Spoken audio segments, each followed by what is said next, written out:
ये बात है सन 1971 की, जब भारत में युद्ध के बादल मंडराने लगे थे और इंडियन मिलिट्री फोर्स पूरी तरीके से हाई अलर्ट पर थी। और जब 3 दिसंबर 1971 की शाम को जब पाकिस्तानी एयरफोर्स ने इंडियन एयरफॉल ने स्ट्राइक लॉन्च की थी, भारत ने तुरंत इसके जवाब में 4 दिसंबर 1971 को पाकिस्तान के खिलाफ औपचारिक रूप से युद्ध का ऐलान कर दिया।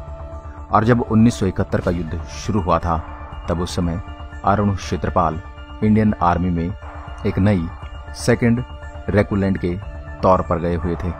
और अरुण क्षेत्रपाल एक ऐसी परिवार से बिलोंग करते थे जिनका इंडियन आर्मी में सर्विस देने का काफी लंबा ट्रेडिशन था।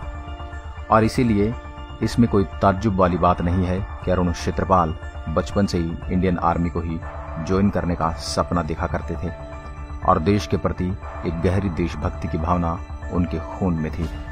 लेकिन 14 अक्टूबर 1950 को पुणे में जन्मे इस लड़के के बारे में कभी किसी ने नहीं सोचा होगा कि इतना बड़ा कारनामा करके दिखाएगा। अरुण क्षेत्रपाल ने सवार प्रेस्टिजियस डॉरेंस स्कूल से अपनी स्कूलिंग कंप्लीट करके 1967 में एनडीए में दाखिला लिया और वे 3 जून 1971 को इंडियन आर्मी के 17 पुणे हॉर्स में कमीशन्ड हुए थे। और आर्मी में कमीशन्ड होने के 6 महीने बाद ही भारत और पाकिस्तान के बीच 1971 का युद्ध छिड़ गया था।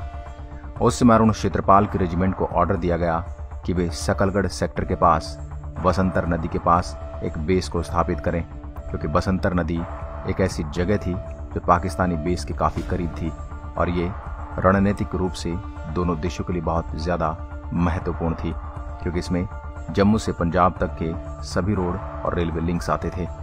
और अगर पाकिस्तान इस लिंक को काटने में कामयाब हो जाता तो फिर जम्मू कश्मीर, अमृतसर, पठानकोट और गुरदासपुर जैसी कई महत्वपूर्ण जगह खतरे में पड़ जाती।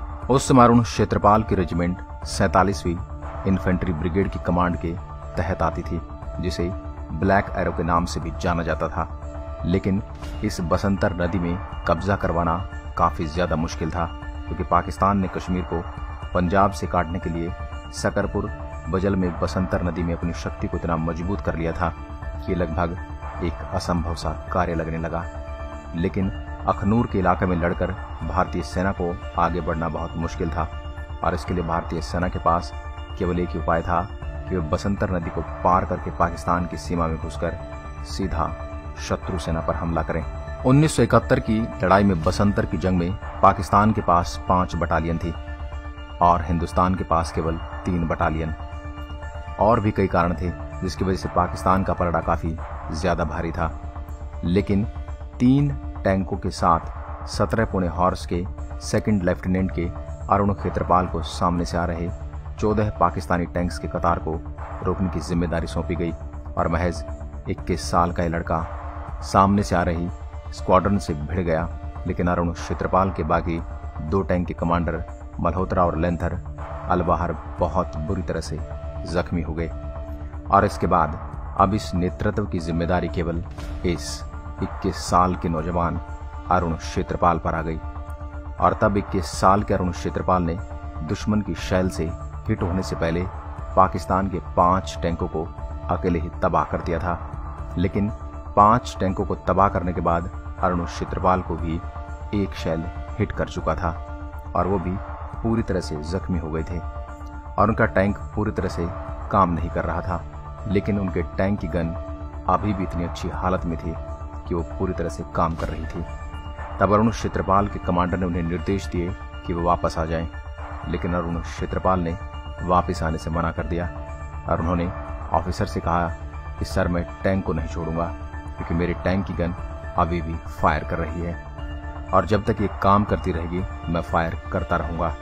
और ये कहने के बाद उन्होंने ट्रांसमीटर को स्विच ऑफ कर दिया ताकि उन्हें टैंक को छोड़ने वाले ऑर्डर न मिले।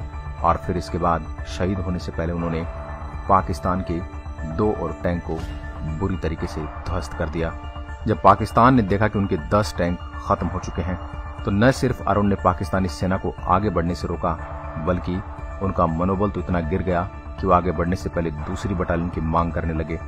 अरुण क्षेत्रपाल की इस वीरता की वजह से इंडियन आर्मी बसंतर बैटल को जीतने में कामयाब रही, और जब तक पाकिस्तानी आर्मी कुछ समझ पाती तब तक इंडियन आर्मी उनकी टेरिटरी में घुस चुकी थी और उनको तबाह कर चुकी थी। और फिर उस समय पाकिस्तानी आर्मी के पास सरेंडर करने के अलावा कोई दूसरा रास्ता नहीं था।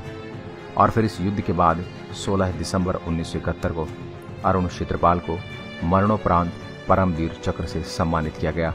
और इस युद्ध में हमारे करीब 7 ऑफिसर, 4 जूनियर कमीशन ऑफिसर और 24 सिपाही शहीद हुए थे। और ये बात बिल्कुल सच है कि अरुण क्षेत्रपाल जैसे वीर बहादुर सिपाही रोज जन्म नहीं लेते, और हम बहुत किस्मत वाले हैं कि हम इस देश के निवासी हैं जहां इतने वीर बहादुर योद्धा ने जन्म लिया।